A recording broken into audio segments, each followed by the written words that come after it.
आदर्श शिक्षण संस्थान नागौर, कक्षा 6, विषय गणित, दिनांक 18/8/2021 में आप सभी भाइयों और बहनों का हार्दिक स्वागत और अभिनंदन। आज हम प्रश्नावली 3.4 के बारे में अध्ययन करेंगे। तो 3.4 का पहला क्वेश्चन है, निम्न के सार्वगुणनखंड ज्ञात कीजिए। सार्वगुणनखंड,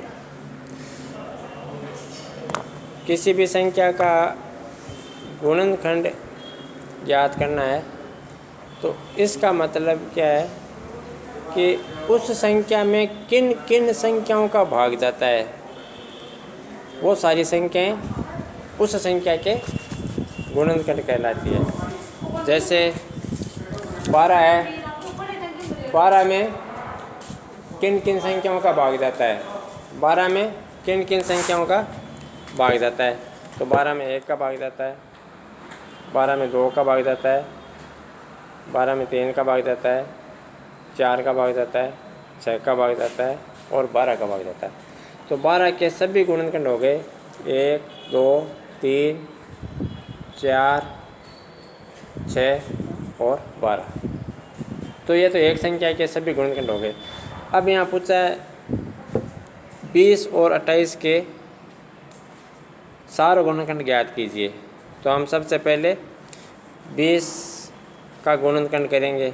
तो 20 का गुणनखंड हो गया 1, 2, 4, 5, 10, 20। यानी 20 में 1 का भाग जाता है, 2 का भाग जाता है, 4 का भाग जाता है, 5 का भाग जाता है, 10 का भाग जाता है और 20 का भाग जाता है। तो ये 20 के सभी गुणनखंड हो गए। इसी प्रकार 28 के गुणनखंड हो गए 1, 2, 4, 7, 14, 28। यानी 28 के अंदर 1 का भाग जाता है, 2 का भाग जाता है, 4 का जाता है, 7 का जाता है, 14 का जाता है और 28 का जाता है। तो हमने पहले 20 के सभी गुणनखंड ज्ञात कर लिए, फिर 28 के सभी गुणनखंड ज्ञात कर लिए। अब 20 और 28 इन दोनों में कॉमन गुणनखंड जो है, 20 और 28 में जो कॉमन गुणनखंड है, जो दोनों में भी है, वो इन दोनों के सार्वगुणनखंड होंगे। तो देखो 1 दोनों में है, 2 दोनों में है, 4 दोनों में है। तो 20 और 28 का सार्वगुणनखंड बराबर 1, 2, 4। इसी प्रकार बी है, 15 और 25 के सार्वगुणनखंड ज्ञात कीजिए। तो 15 के गुणनखंड ज्ञात करेंगे पहले हम। तो 15 के गुणनखंड 1, 3, 5, 15। इसी प्रकार 25 के गुणनखंड 1, 5, 25। अब 15 और 25 दोनों में कॉमन जो गुणनखंड है वो इनके सार्वगुणनखंड होंगे। तो सार्वगुणनखंड बराबर 1 और 5। दूसरा प्रश्न है, निम्न के सार्वगुणनखंड ज्ञात कीजिए। अभी हमने पिछले प्रश्न में दो संख्याओं के सार्वगुणनखंड ज्ञात किए थे। अब इस दूसरे प्रश्न में 3 संख्याओं के सार्वगुणनखंड ज्ञात करना है। 3 संख्याओं के सार्वगुणनखंड। तो ए है 4, 8 और 12। यानी 4, 8 और 12 इन 3 संख्याओं के सार्वगुणनखंड ज्ञात करने हैं। तो पहले हम 4 है, 4 के गुणनखंड करेंगे। तो 4 के गुणनखंड हो गए 1, 2 और 4। यानी 4 में 1 का भाग जाता है, 2 का भाग जाता है, 4 का भाग जाता है। फिर 8 के गुणनखंड, 8 में 1 का भाग जाता है, 2 का भाग जाता है, 4 का भाग जाता है और 8 का भाग जाता है।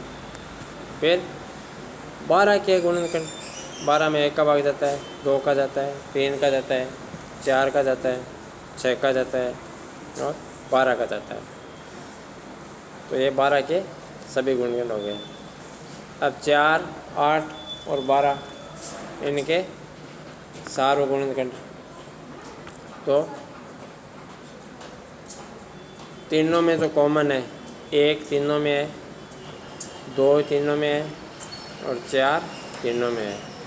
तो 8, 12, 4, 8 और 12 के सार्व गुणनखंड बराबर 1, 2 और 4।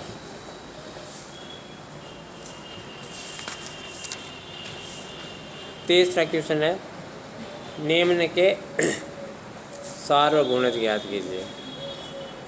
निम्न के सार्वगुणज ज्ञात कीजिए। तो पहले हम गुणज के बारे में चर्चा करेंगे। गुणज का मतलब होता है कि किसी भी संख्या का गुणज पूछे तो यानी उस संख्या का दुगुना कितना होता है, 3 गुना कितना होता है, 4 गुना कितना होता है, 5 गुना। जैसे अपन पावड़ा लिखते हैं ना, वैसे। तो ये इसके जैसे मान लो किसी भी संख्या के 3 गुणज पूछे, जैसे 4 है, 4 के 3 गुणज, तो 4 का दुगुना 8, फिर 4 का 3 गुना 12, फिर 4 का 3 गुना 4 गुना 16। इस प्रकार ये इनके गुणज हुए। तो हम किसी भी संख्या के ऐसे गुणज ज्ञात कर सकते हैं। और सार्वगुणज का मतलब है कि 2 संख्याएं या 3 संख्याओं के गुणज ज्ञात करके उनमें जो कॉमन गुणज होता है वो उनका सार्वगुणज कहलाता है। तो जैसे तीसरे का पहला प्रश्न है कि निम्न के सार्वगुणज ज्ञात कीजिए। ए 6 और 8। तो पहले हम 6 के गुणज ज्ञात करेंगे। तो 6 के गुणज हो गए 6, 12, 18, 24, 30, 36, 42, 48, 54, 60। मतलब 60 तक तो 6 का पहाड़ हो गया। अब इसमें 6 जोड़ते जाओ तो 60, 66, 72। ऐसे जब तक हमारा ये जितने गुणज पूछे गए हैं वो नहीं आता है तब तक हम इसको आगे लिखते जाएंगे। और 8 के गुणज 8, 16, 24, 32, 40, 48, 56, 64, 72, 80, 88 ऐसे अपन आगे लिखते जाएंगे। अब देखो 6 के गुणज और 8 के गुणज इन दोनों में कॉमन है। एक तो 24 है। 24 6 के गुणज में भी है, 8 के गुणज में भी है। 24 के बाद में 30 नहीं है, 36 नहीं है, 42 नहीं है, 48। 48 6 के गुणज में भी है और 8 के गुणज में भी है। फिर इसके बाद में 54 नहीं है, 60 नहीं है, 66 नहीं है, 72। हमने इसको 6 के पावड़े को आगे बढ़ा दिया। क्यों? क्योंकि प्रथम 3 सार्वगुणज पूछे हैं। तो 66 और 66 के बाद में 72। तो 72 इसमें भी है और 72 इसमें भी है। तो 6 और 8 के सार्वगुणज हो गए 24, 48 और 72। तो अब ये जो पहला प्रश्न है उसके ए और बी मैंने करवा दिए, बाकी को गृह कार्य में आपको करना है। दूसरे का ए करवाया मैंने, समझा दिया, बाकी के आपको करने। और तीसरे का ए मैंने समझा दिया और बाकी के क्वेश्चन है वो आपको गृह कार्य में करने। धन्यवाद।